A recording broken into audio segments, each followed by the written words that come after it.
Selam dostlarım, bugün hepinizle birlikte The Last of Us'un 1. sezon 8. bölümü hakkında konuşacağız. Gerçekten konuşulacak o kadar çok şey var ki ne hakkında bahsedeceğimi şu an ben bile şaşırmış durumdayım. Ama kısaca size anlatmam gerekirse durağan bir o kadar hoş ama tempolu bir bölümdü. Yani sevdiğimi söyleyebilirim. Çoğunlukla bölümün içerisinde Ellie'nin Joel'u hayata tutmaya çalışması ve onunla ilgilenmesi gerçek benim yüreğimi cız eden sahnelerden bir tanesiydi. Hele ki Joel'un ona gösterdiği gibi silahı atıp geyiği vurup ondan sonra da geyiği aşağı indirmesi apayrı bir durum. Benim kalbimi en çok böyle güp güp ettiren sahnelerden bir tanesi ise o yağmacılar ile Ellie'nin aynı kulübede durup ilaçları Ellie'nin onlardan alıp kaçmaya gitmesi. Hele ki Ellie'nin bu kadar korkmuş, bu kadar yalnız, bu kadar bitkin bir haldeyken bunları yapabilmesi gerçekten, yani Ellie karakterini canlandıran karaktere sezon başında ben o kadar laf ettim.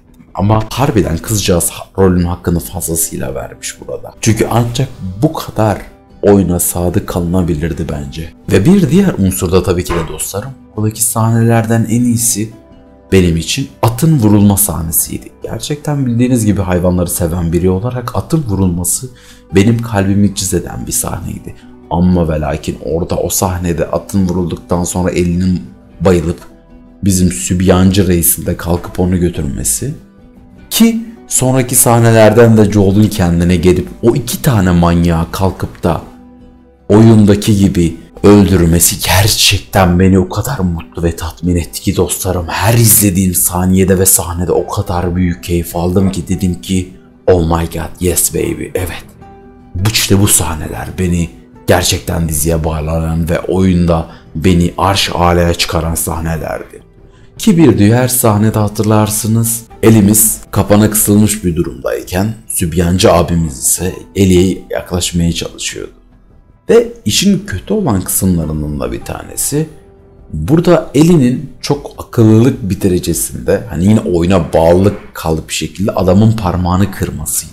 Yani Ellie sen manyak mısın, sen deli misin, adamın parmağını nasıl kırıyorsun gibi aklımda bir ton düşünce vardı. Yani o sahne bile gerçekten oyunda olduğu için burada da katılmışlar. Bu da beni çok mutlu etti. Oyunda sadık kalınan her saniye çok muhteşem olduğu için sadık kalındığı her saniye beni heyecanlandırsa da bir diğer sahnede sübyancı abimizle yancısının yanından kaçması, özellikle yancısını öldürmesi gerçekten beni çok fazla böyle heyecanlandıran sahneydi.